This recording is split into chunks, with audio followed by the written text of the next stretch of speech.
Okay. Okay, so we'll read this one.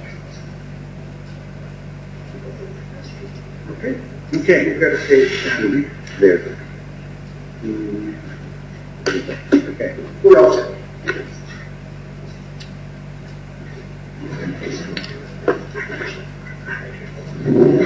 Well, for those of you here for my our first lecture, which was merely an overview of the evolution of the rule of law idea and putting it into the social, political, and constitutional process, which interestingly did generate some good discussion. Now we're going to take that to another level and probe more deeply into at least the relevance of some components of the theory of law to the theme that we're looking at. And the first point to note is that there are a number of, shall we say, different vantage points from which you look at law. And those vantage points yield different insights into law. I started just with the introduction to mention the notion of the layperson. So if you wanted to know what law was, maybe the most sensible way to do it is to ask the layperson, what's law? Modern theory, powerful theory, says, well, if you ask the layperson what's law, he's going to say it's rules. So therefore, any theory of law has to be based on rules and essentially has to be based on a degree of formalism. And that means essentially that how you look at law is somewhat abstracted from the social reality. I just mentioned that as one of the competing paradigms of law. At least in the context of legal theory,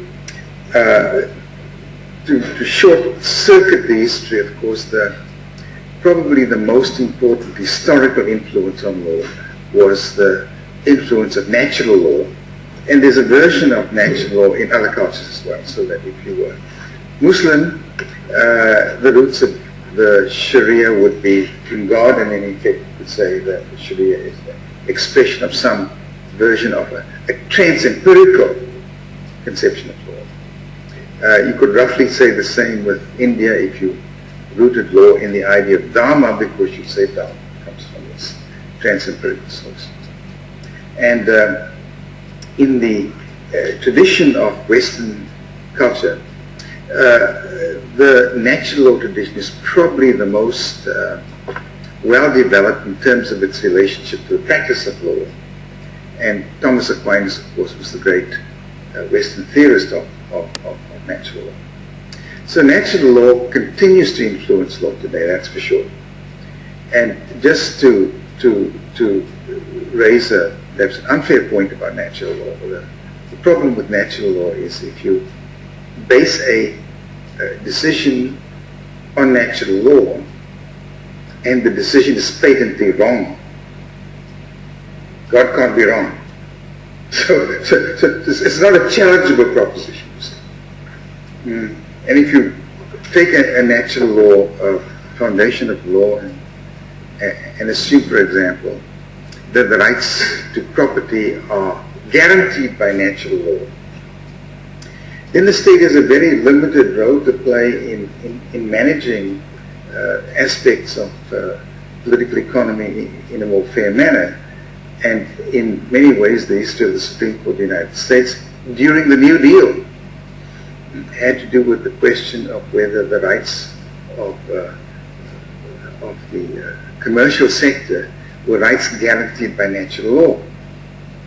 And when the government tried to regulate some aspects of the economy, the Supreme Court would strike it down on the basis that it was in effect a violation of natural law, you see.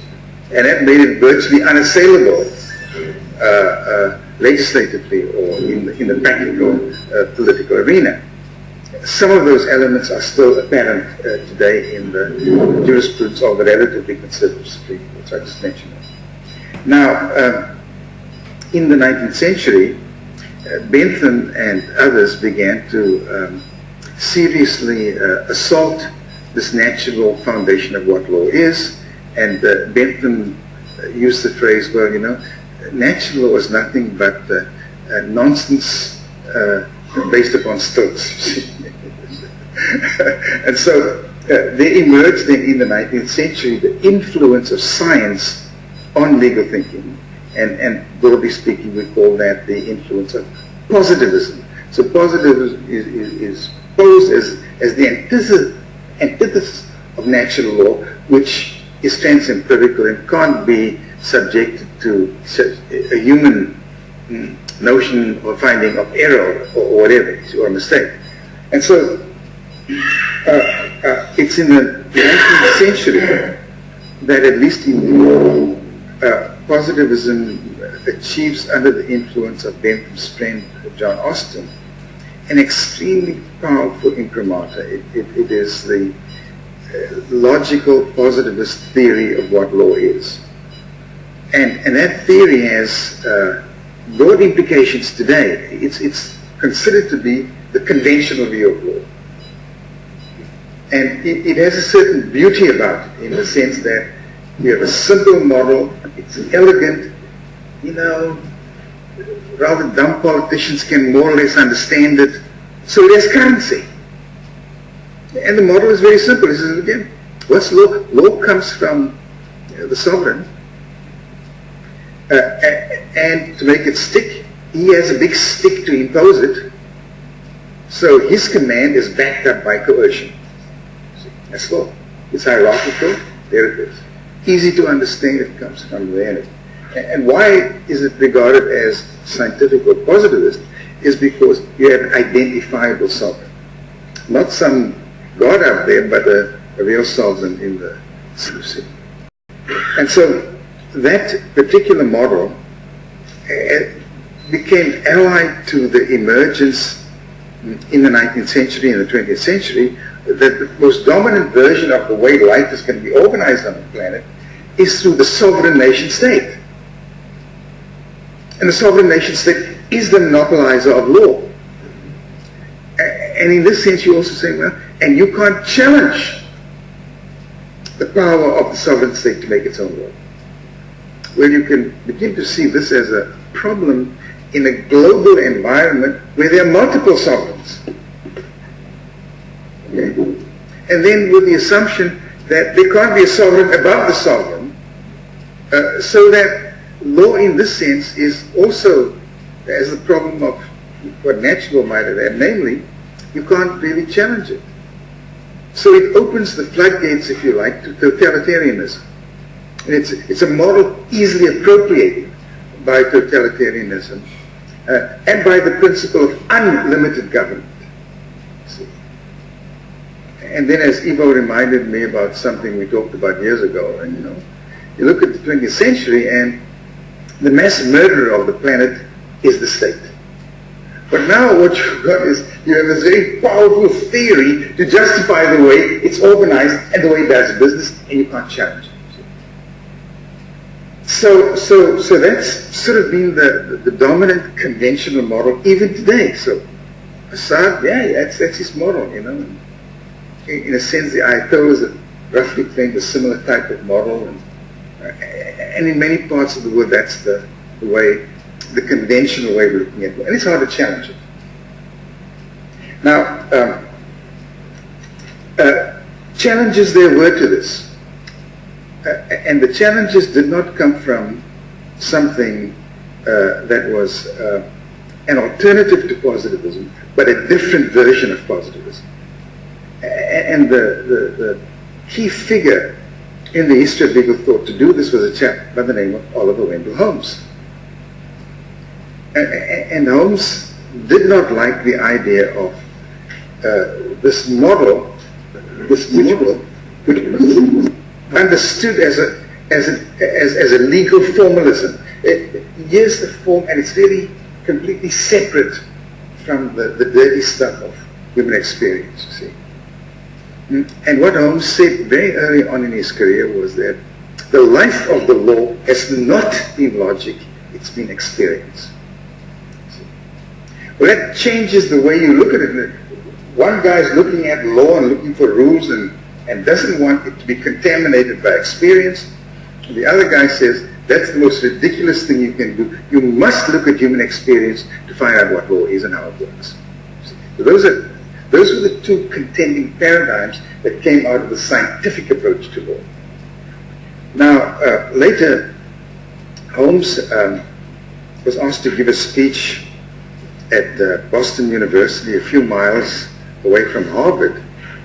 And the leading figure at the time, at least in the United States, for legal formalism was the dean of the Harvard Law School. So Holmes went 5 miles down the road and launched a torpedo at Harvard. He said, look,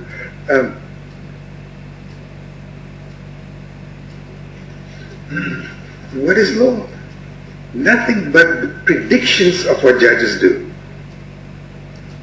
You want to know what law is? It's prediction.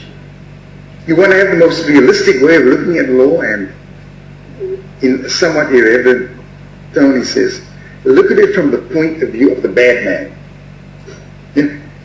When the bad man gets to go pay for a lawyer, he just wants to know not what's right and what's wrong, but what he can get away with, or what the cost is of his legal breach. You see, so Holmes is positivist in a sense. He's taking morality out of law, but he also wants to give us this very realistic sense of what law is, you see. And so, from those insights, and Holmes disclosed a few more things which many would have considered to be completely irreverent if you were a conservative judge. Oh, it's just the logic that determines the result. And then Holmes tells us, you know, logic, he says, let me be frank with you, ladies and gentlemen, I can give any conclusion a logical form. I first decide, and then I put the logic onto it, and I pretend it's completely logical and objective, but I determine in advance of the decision what the decision is actually going to be. That was a profoundly important insight into the way we. And I've been a judge myself, and I know it's all those decisions I've made. Struggle, there are tremendous arguments on both sides, and finally I get up in the morning, look in the mirror, and I say, oh. Once I've decided the plaintiff or the defendant wins, it's easy to construct the whole argument as if it was inevitable. You see, but it wasn't. You know? So it's that type of discourse that emerged at the turn of the century and gave rise to what was a profoundly important revolution in legal thinking in the US, but it also began to infect other parts of the world, and that was loosely called legal realism. And what you're really saying is, when officials make decisions, you know, those decisions may be influenced by a multitude of factors other than the logic. They may be influenced by the fact that the judge's wife threw him out in the morning without any breakfast, and he's so mad when he gets to the court, he, you know, just rules one way or the other. So culture, class, personality, even the factors of crisis could be more important in how officials make and apply law than the official rules in the statute books or administrative law codes, you see. And this became known as a legal skepticism. And this had another version, fact skepticism and rule skepticism. So those are the debates that, but the fundamental problem then was, can't we have a better predicate for law than the fact that the judge or the official was suffering from indigestion at that moment? There has to be something more here, you know. And so it was at this point that Laswell and McDougall met each other. This was, I would say, the high point of legal skepticism. You see. And you can understand why professionally lawyers in practice and judges on the bench don't ever want to be confronted with the notion of legal skepticism. They want to tell you that what they determine to be the law is absolutely objective and separated from any element of human subjectivity. That's what they want to say. And so, McDougall and Laszlo met in the 1930s, early 1930s, and McDougall had problems with this. He said, you know, I am a legal realist, but I want a better foundation for law than mere indigestion of some such thing. You see. On the other hand, Laszlo had spent his life as a loner, pioneering a wholly different dimension of the social sciences, namely the psychological, psychoanalytical, psychopathological dynamic. You see. And so it was in this context that Laszlo had grappled with, frankly, the problem that in political life you have all of these political leaders, you know, and we just assume statesmen, but you know, some of these guys may be mass murderers, some of them may be absolutely sick. You need to have some way of looking at politics, and later at law, the rule of law comes in here, to guard us against sick decision makers, to guard us against people who may well be hidden pathological killers, you see. And so Laszlo had the idea of some preventive politics, and then you apply this to law, and maybe the rule of law will be a component of at least some of power, you see. What Laszlo also considered was that the political scientists were quite hopeless at the notion of authority. They could describe power, but when you ask yourself the extent to which power is restrained by authority, they didn't have adequate explanations. They just didn't know how to do it. And what he did also consider intuitively was that lawyers and their methods are master manipulators of authority.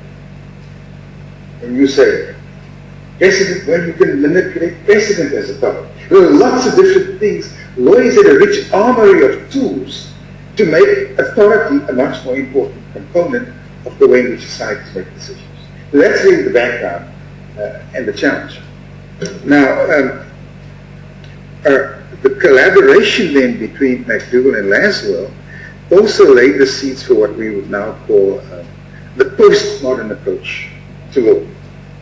And in its approach, it was able to basically broaden radically the perspective of what we account for as law, broaden the perspective of who the players are, and so on. And what does that mean? It means that the excluded classes are now factored into the fundamentals of legal theory. So the women who've been excluded for hundreds of years, theory had a place for them. The blacks who've been excluded, theory has a place for them. The minorities have been excluded, the poor, whatever. So their system opened it up in a sense, almost in a democratic way. And that was subversive, and was then and is still resisted. So as they worked out the system, one of the most important insights they had, which they got from the development of philosophical pragmatism in the US, was the notion that, you know, society is a dynamic, bubbling ebb and flow of things, but the most important fact that you can distill from social dynamics is that the social process is a generator of problems. So, as a realistic matter, what the hell is law? It's one of those important response problems that emerge from the social dynamic. Well, like you can see, pushes law away from abstractions of rules and formalism, and then one of the most important things about the problem orientation is the realism it brings.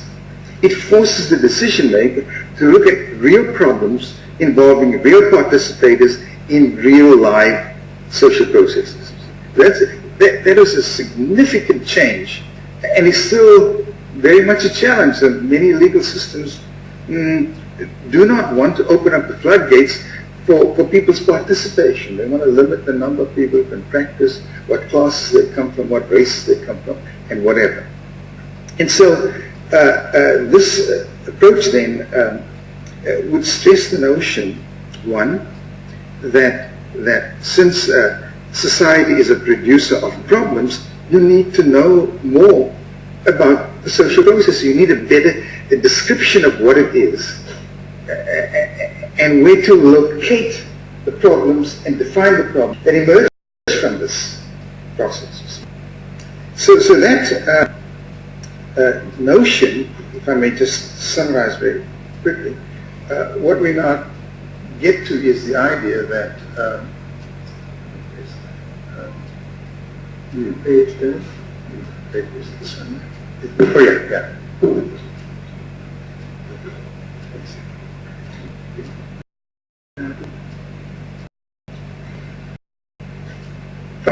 Okay, thank you.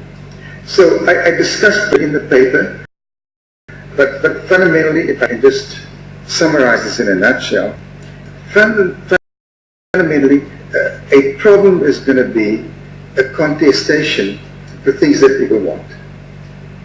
And then the question is, what do people want? Well, again, at a very fundamental level, the contestation is going to be about values. Someone has it, someone doesn't have it, somebody thinks they ought to have it, or it could be the state that has it. But fundamentally, a problem is really a dispute that involves claiming about values.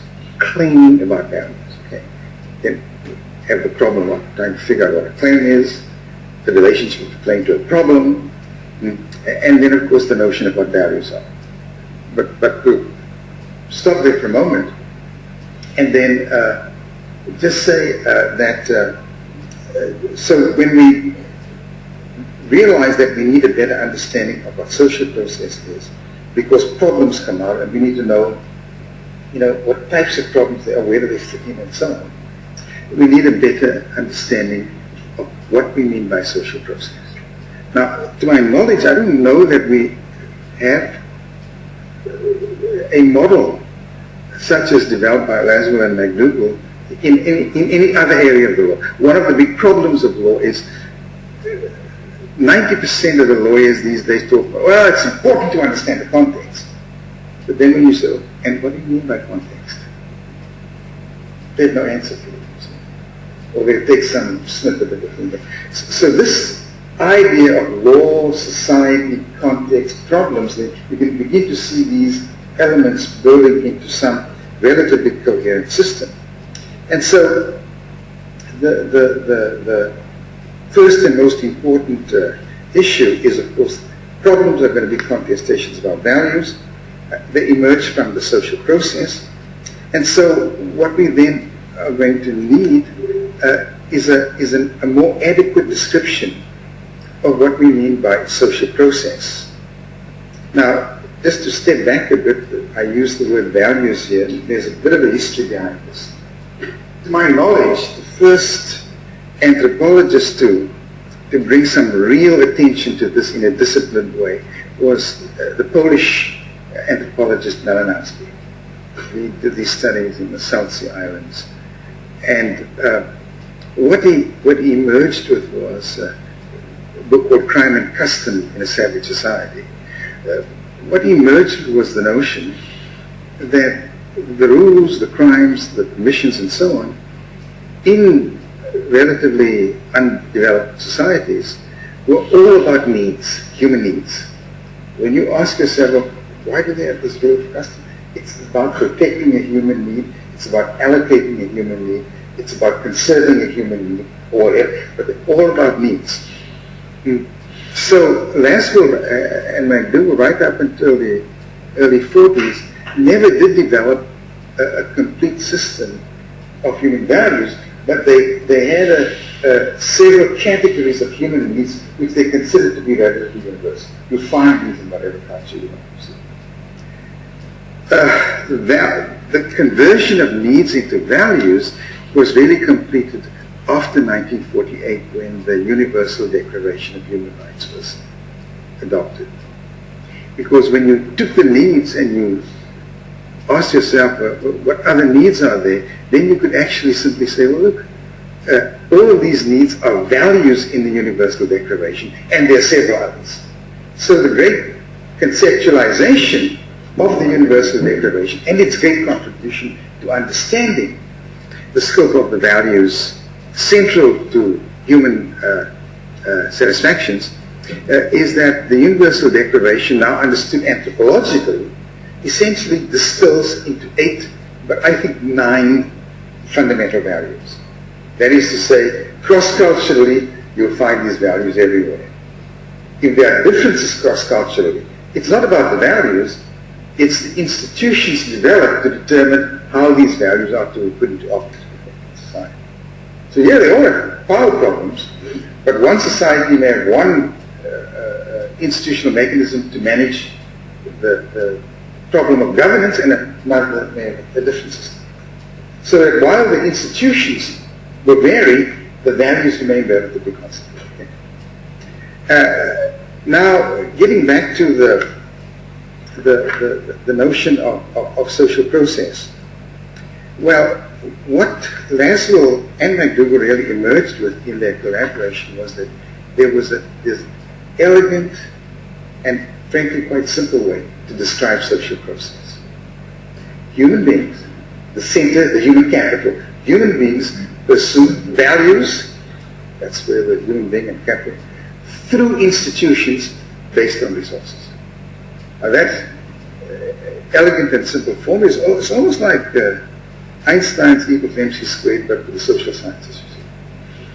And so the question is, well, how can we give this a better, shall we say, operational effect? How can we use this model in a more effective way for lawyers, but for anyone else? And so what they emerged with then was, well, we can take this model and distill a number of markers which guides the inquiry. See? So you want to describe any social process? You start out by the identification of the participators. And all participators, they used to say they're human beings, of course, come with subjectivities, perspectives. Your second marker is going to be, what are the perspectives of the participators? Well, what do we mean by perspectives of participators? Well, from the insights of Freud, they developed a somewhat different model of the Freudian model, but it starts out with every human being has a perspective of identity. Everyone. If you want to understand the human being in social process, appreciate the intensity of any particular identification or identifications that the human being brings to his life in social process. Second, this is closer to Freud's ego. The ego is a demander of things. The ego is not inert. The ego wants values. It wants some action in power. It wants some action in love. It wants some action in wealth. It wants some action in education, skill, enlightenment, health and well-being, rectitude or religion. And I've added another value to this, aesthetics. So that's the perspective of demand. But human beings are complicated. You might have a perspective of identity which may not necessarily coincide with what you want. That's the ambiguity. There's the perspective of expectation. Now, as a loose analogy to conscience, but also a loose analogy to the notion of culture. You may want something, but the cultural rules say, no, these are the limits to what everyone's entitled to. Or it may be that your expectations of identity are too exaggerated, and you have to temper them to the expectations that fit you into the cultural matrix that you happen to live in. In any event, the central point, the motive of social dynamics, is found in the human perspective of identity, demand, and expectation. Another way of looking at expectations is that, well, expectations catch the altruistic factor. You know, we're not all ego-defined. sometimes we temper what we want with some sense of altruism. And then, so that's it. The next marker is, well, since the individual is an actor, he's actively involved and not inert, the question that you might want to look at is, does the individual have any base of power to act? It may be that there are none and the person is completely helpless, But, and this is the most important insight I think they gave us, and that is, if you're looking at bases of power, you may conventionally say, well, power is a matter of class. Power is a matter of elite status. Power is a matter of consociational group behaviors. Or you might take the most radical conception of the contextualization of power, namely that every value can be sought for its own sake, but if you have it, you can use it to acquire power. So that if I have power, I can use power to get more power. If I have wealth, I can use wealth to access power.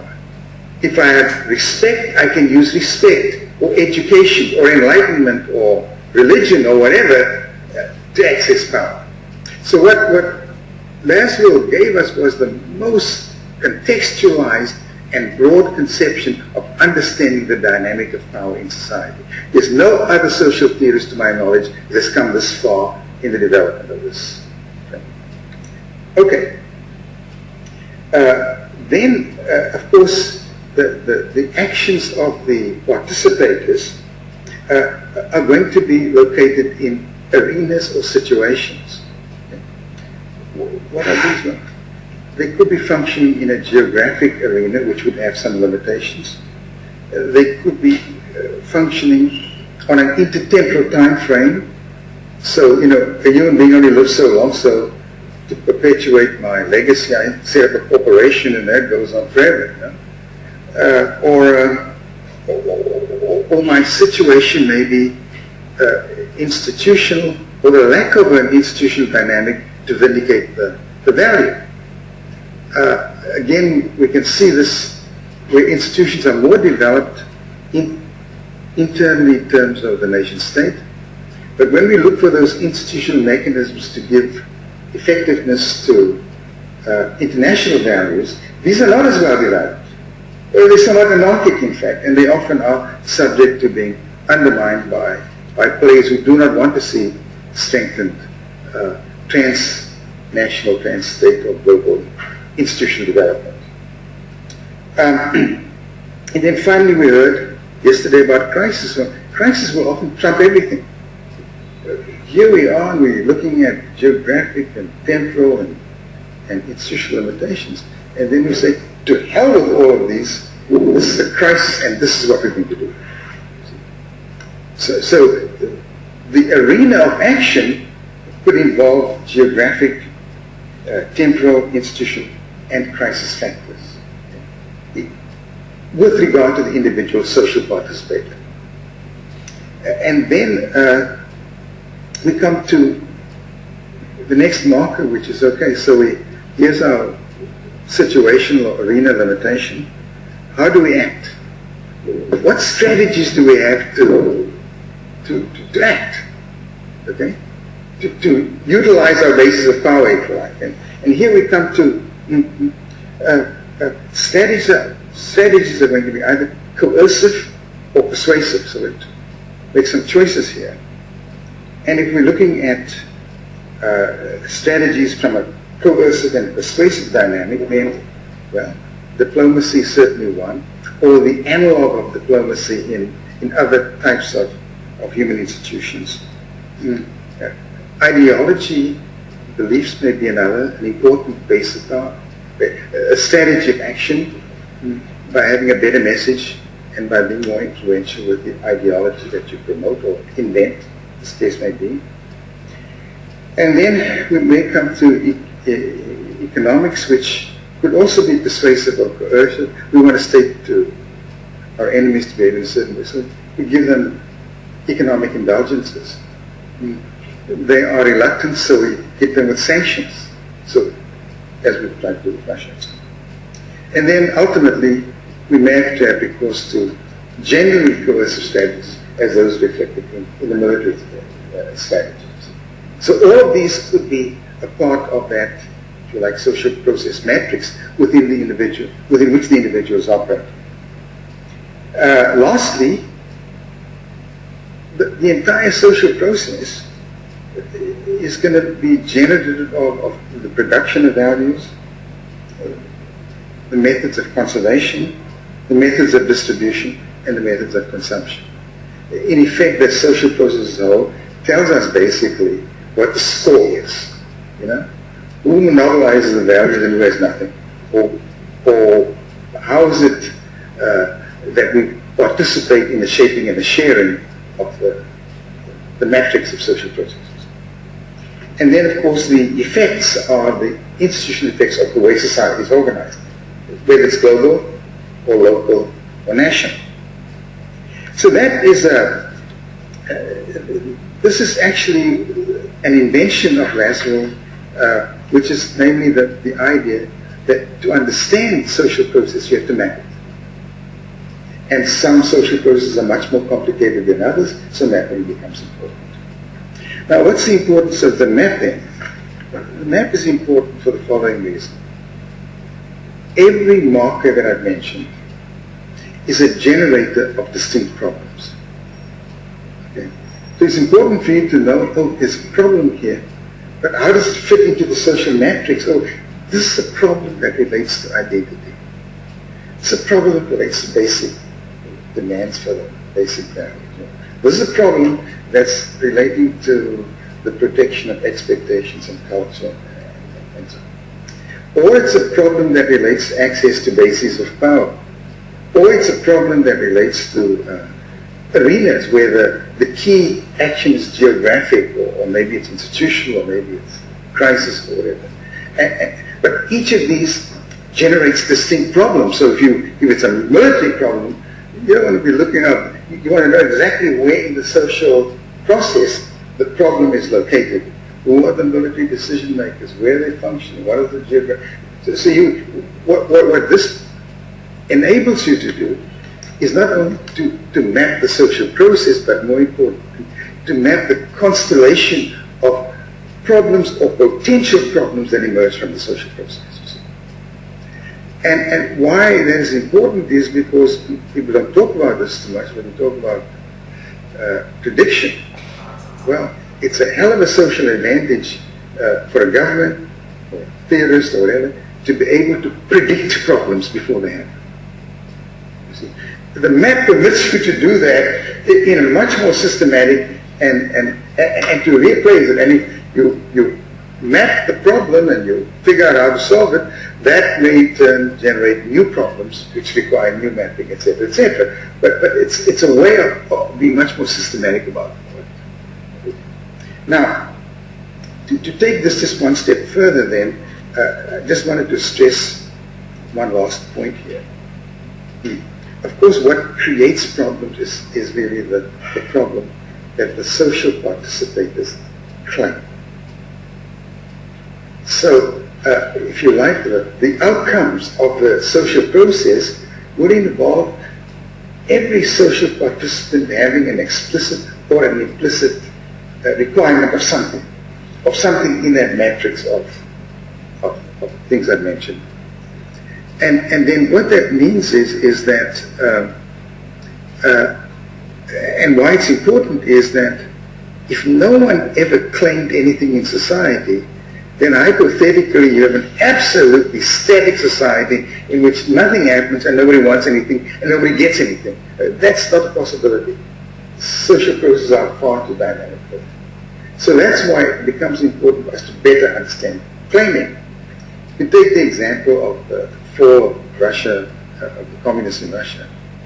You know, one of the greatest difficulties they had was that implicit in communism was a real discouragement of anyone coming forward and claiming anything. If you claimed something, you were a troublemaker.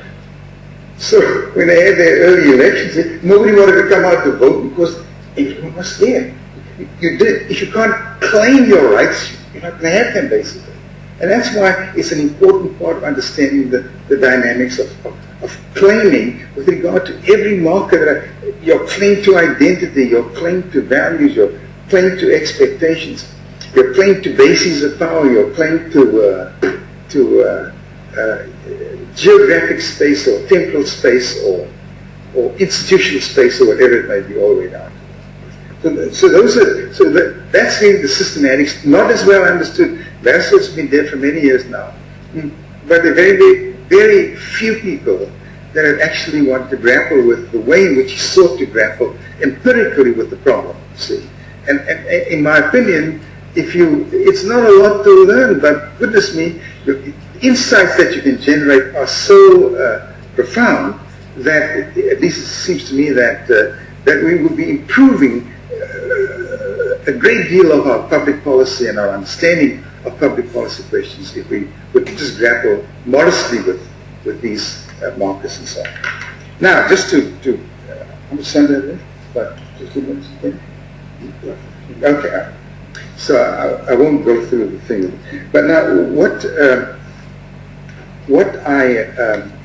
and in the paper I have some explanation of some of these things, together with a map showing you how to contextually map the community process at any level. So it's not, if I can find it over here, let's see if I'm good enough to page. Oops. Here we go. So what I've done is I've done it in a map, and you can easily download it if you want it. But you can see I've done it there. If you're looking at it globally, you can see who the government or the national decision makers, the transnational, non-governmental political parties, pressure groups, private associations, criminal cartels, the Red Cross and NGOs, and so on. The values, there they are there, and I regret I didn't put my own modest contribution on aesthetics. And then as we go, and then I got in there the situations, which in a sense are somewhat self-explanatory, and we go down to outcome-generated problems, production, distribution, consumption, etc. Effects. So that is the general model. If you ask me, well, if we want global law, it has to presuppose a global social process. If there is a global social process, we need one of the most effective mechanisms of describing it. And this is where I think it's an addendum to what Bro and others have tried to do. All right. Now, the second aspect of this is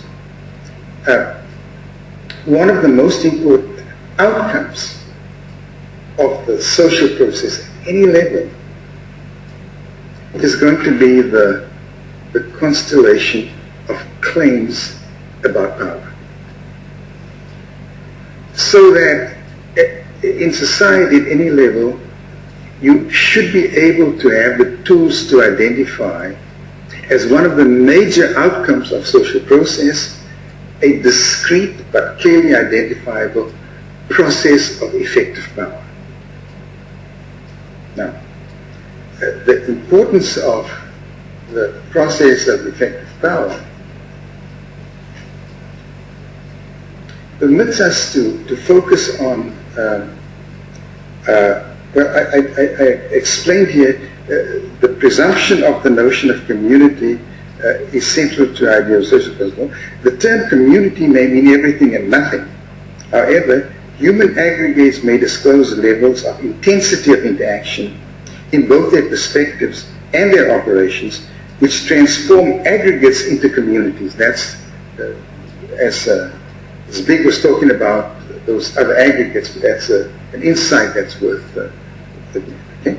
And then, essentially then, if we attempt to contextualize power, well, we have to identify the key power participators. Not everyone, but the ones that are oriented to power.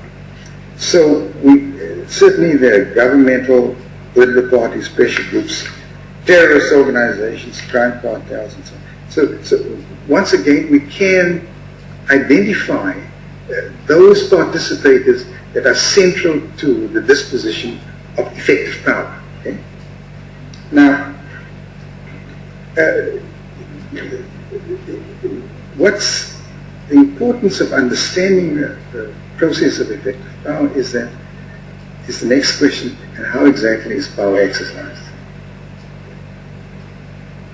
It's not exercised by breathing, although breathing may help. It's exercised by the capacity to make choices about effective power. So the power brokers are the people who not only know how to make decisions, they love to make decisions to distribute the wheel and the world. That's what they do. But it would be very important for you to understand the architecture of decision making according to power. Okay? Not that we like it, because I think this is where the law comes in. We don't generally politically like the idea that our bosses make decisions according to calculations of naked expediency. We don't like it, you know. But it's important for us to understand the process that they go through when they make decisions, if they think about what it is they do when they make decisions. And so one of the great contributions that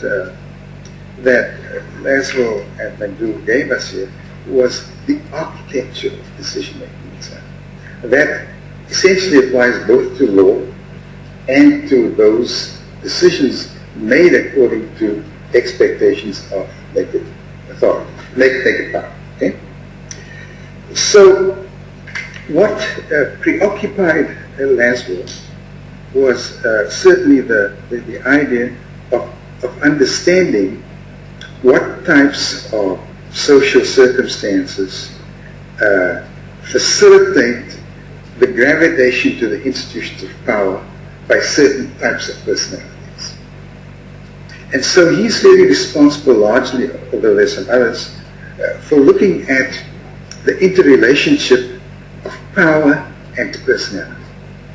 And in fact, he has a model. He describes the power-oriented personality in very skeptical terms. Private motives displaced on public objects and rationalized in the public interest. You know, the classic here is Joe Stalin. His private motives are clearly pathological.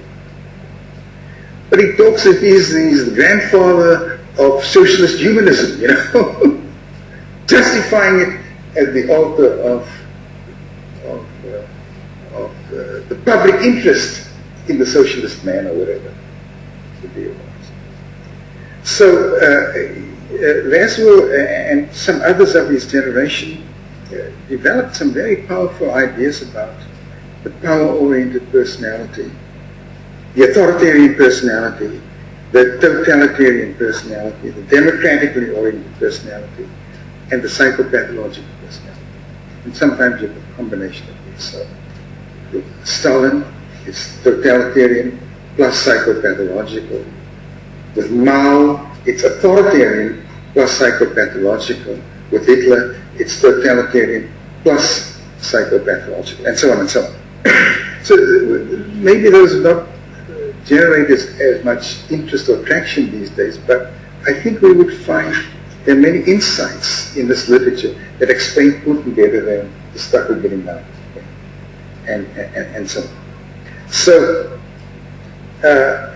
in any event, the insight into the notion of psychopathology and politics and death camps and gulags and all of the other components of mass repression, mass murder, and so on, I think we'll find insights in this literature that is focused on the power process, the personalities generated by the power process, the personalities that executed in real live political relations, you see.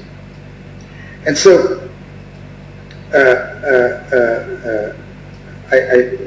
in this outline, I talk about the situations within which the power plays find themselves, the bases of power of the powerful, the strategies of power, and the outcomes. Now, I have to just have a few more minutes. So, again, I have here the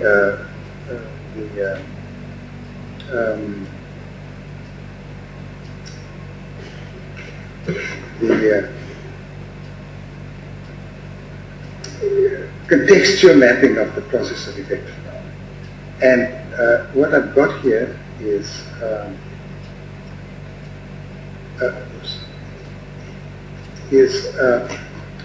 the outcomes of power is going to be decision making, you see. And what I've got here is the architecture of decision making. All decision making involves some intelligence predicate. You've got to sell yourself on the decision you're making, so promotion is a factor. You've got to get into the process of, if you want to institutionalize what you're doing, you're going to be in the prescribing process, which is how laws made. Having prescribed, invoke it to the particular problem, you apply it, and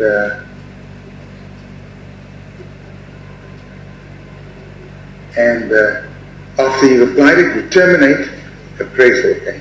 And then the question is going to be, well, if you have a system based on naked exercise of naked power, what's the scorecard for the society?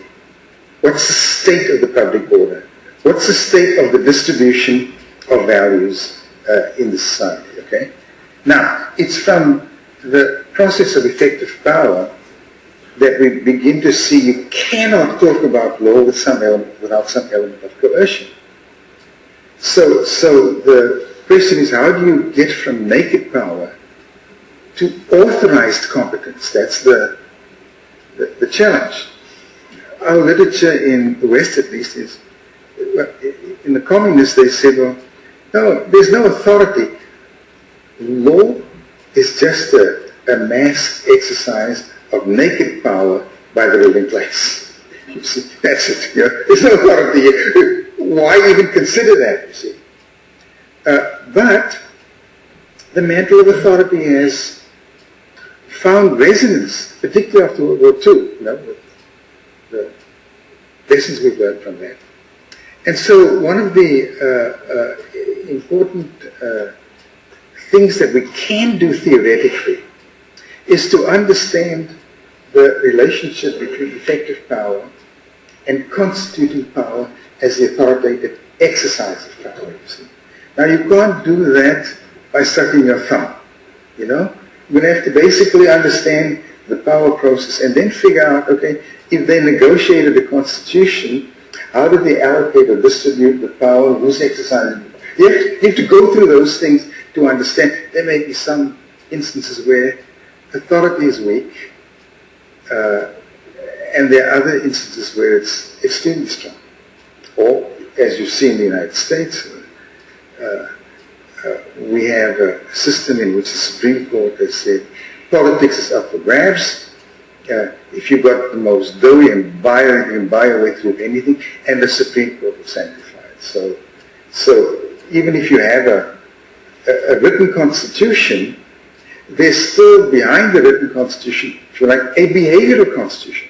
How are we actually doing these things? Is the Congress up for sale? I mean, is that what we may not see this type of constitutional arrangement in the document, but it's there in practice. So we have, and there will be a continual contestation sometimes for the political culture to make its fundamental decisions more authoritative, so that they represent the values. And there will also be a contestation to say, look, the Constitution is there, but we can preempt it. You know? There will always be that. Since the beginning of the American Republic, there have been contestations about how the competence is supposed to be allocated. And right now, the Republicans have filed a suit against the president to say, that he didn't have the executive authority to do what he wanted to do. It's not constitutional, okay? And so these contestations are taking place in most constitutional democracies anyway. The precise lines and where politics ends and where authorized decision-making begins is a continual working out of this political culture and a continual challenge. Okay? Well, that's it.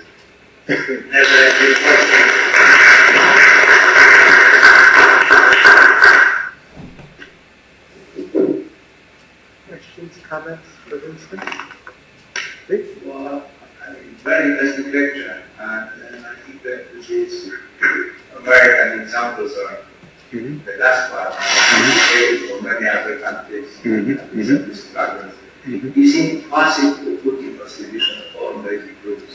You can't. The issue is, however, the quality of decision makers, the loyal, the representative, the parliament members. This is the major issue which we should be concerned, and the transparency of the process of election, and to avoid the influence of lobbies of group of interest which over our Congress now. Thank you. Actually, just as an add-on, taking it from the constitutive authority, every person in the world has power. And this power originates, as you also say, from different types of sources. Sometimes it's family background, sometimes it's money, sometimes it's a position that you have. And what I've always noted is that there is a very distorted understanding of power in this entire society. So we always talk about the misuse of power, but I think the even larger problem, by and large, is that people have power and don't know how to use it. Don't know how to use it. Sometimes they don't even recognize that they have power. I mean, a very simple example is you have a CEO, a chief executive officer. I think that's a situation that you find in the civil society many times, and he has the power to decide. And if he doesn't decide, he really sort of pisses everybody off in the entire organization because it's his job to decide. But since power, people have the feeling, using power is equal to misusing power, they don't understand that power carries a responsibility to properly use it. So in spreading out this understanding, making everybody their own life. They have to understand where do they have power. It's very helpful to understand where the rich gets from, because that's your power base. And then sort of also to learn how to properly use it. Gary and I are working on something which we've been called a micro law. And essentially what we're trying to do is to look at, like, your corporate situation. You have a micro legal institution there with its own internal constitutional structure and so on, and with its own possibilities and responsibilities for decision making. But if you start out with a theory that says this is only about profit and nothing else, well, you've already begun to miseducate the people in critical decision-making roles who can make a difference and don't. It doesn't cost them anything, but it improves, the condition of the corporation and those dependent.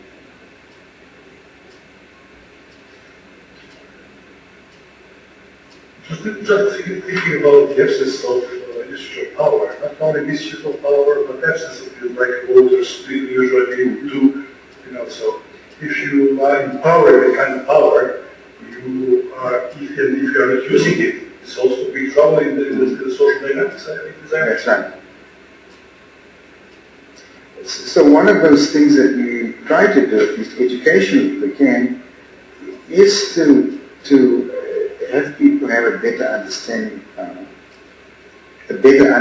of decision making, a better sense of the responsibilities of decision making at every level. It's not just there's the parliament and the rest. No, we all having some particular role to play, or we have the opportunity and don't. The question is are we aware of all power we have? What different kind of power we have? Yeah. Are we aware of that? I don't think so. I think we, at least my experience in the US is that the establishment is not all that keen to make people know how much power they really have, you know. And I've had some practical political experience, but we were, when I became the head of Amnesty, we were approached by the Bush administration to facilitate the ratification of a convention that outlaws torture and other forms of cruel, unusual, and degrading treatment or punishment. Now, when I talked to their representatives, they said, you know, if the government pushes this, it'll be blocked in the Senate. What we need is a very powerful NGO with a wide membership base to take the charge on this. And we'll be behind you, not in front of you. Well, I am not a politician. I went to our board actually, but guys, before we do anything here, I want you to pick the 10 best political minds we have in this organization nationwide, so we can have a meeting for a week in Berkeley to figure out how to do this. Now, there had been a tradition the lawyers, you see.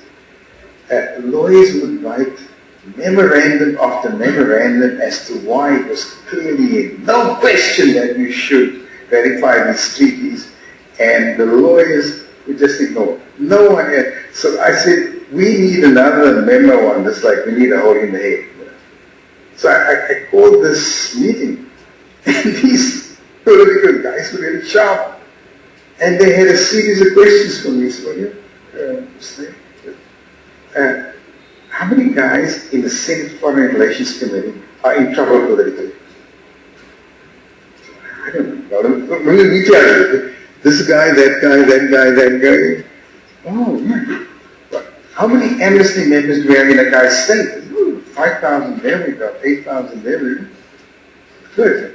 And how many of those thousands can you get to send a letter directly to a guy to say, dear Senator so-and-so, it's come to my attention that you're for torture. That's not what the American people are for. I hope you change your mind. Yeah? And believe it or not, when we hit all of these guys who felt electorally challenged, all of a sudden we were getting calls, we need your documents, we want to put this on the agenda, etc., you know. And so we were able to boil it down to only one senator that was absolutely opposed to this for ideological reasons, the guy from North Carolina helps us. And we got help as well, because we had an Italian lady who had been tortured by the Gestapo, and she was one of our big ladies in California. She knew Reagan, and she got Reagan, and Reagan talked to a millionaire that was backing this guy's election campaign, and Reagan told the guy, why are you backing Helms? He's for torture. And the millionaire called Helms and said, are you for torture? Helms got out of the way. He wouldn't let it come to the Senate for a vote. He had blocking power. Unanimous consent is the rule. But he got out of the way. Senator Doe put it on the agenda, 99-1. And that was the first human rights treaty that the Senate had ever ratified. Yeah. Interesting, yes, so you have to have some sense of, it's not an abstraction. You've got to figure out what's going on. Yeah? That's all. If we look at the bigger picture, Winston, it's a great presentation on a critical issue. What interested me so much about the work Winston's doing and Laszlo's model is, it really is a transdisciplinary conception. That's right. In fact, he's understood. I mean, most of the lawyers are up in this constitutive process fighting up here. He understood the constitutive process depends on the political process and the power in society. And the power in society is really determined at the level of social process. That's right. So here, right, it is. We transcend the disciplines and we come to a concept. And I think you'll come to this in your next presentation probably, because I know Laszlo has commented on it, that the different forms of power are interchangeable. We have many different types of power. Popularity is a power, and we know what you can do if you have popularity. Money is a power. Political, government, politics gives you a power. Fashion. Fashion. I mean, communication is a power. Right. Which the financial community is exploiting by moving uptown from Wall Street to the point at which the internet leaves Manhattan, because they save 6 nanoseconds. They get the news 6 nanoseconds before the computers get it downtown. That's a power. So, and these are interconvertible. So I think we're very close to looking at something that transcends disciplines, that's common to the disciplines. And if we can look at each of the disciplines from this level, that we're going to understand something fundamental about the way society works and develops. And you brought in the concept of decision-making, which is clearly critical to, regardless of what values we're seeking to realize, whether it's beauty or affection or wealth or power. There is a decision-making process that's involved in this. There are values involved in this. There are relationships involved in this. There are institutions or organizations, and he's mapped them. He's mapped them and mapped it out. So I think this is something more than just understanding the origins of Constitution and law. Yeah. And I know you know that. I just wanted to. I think it would be interesting to look at the Arab world in this context. To look Yes, at The Arab world, absolutely. Absolutely. the Arab world, power tradition Which is centered on Arab world. Arab world. family and tribe. And now you've got sort of all these other different types of Yes, the right. authorities coming in, including invasive powers and whatsoever. I hope that on the last day, we can assemble. I mean, what Spiggs told us about networks and what Roberto's talked about anticipation, and what Ivo's talked about human capital, and Alberto's talked about how important knowledge is and how much it's a social construction of knowledge that determines how we act and why we do things and what we value. I think when we assemble all of these pieces, it doesn't mean we're going to have any product of it, but I think I feel that these sessions are really doing what they should do. They're really showing us there is some basis, some common basis that we can work with, and we can take this in future and build on it. And of course, you've given us a really an abstract of Laswell's very profound thought, and the further we go, I know the more we'll be able to draw richness from it. Great. Well, thank you very much, Winston.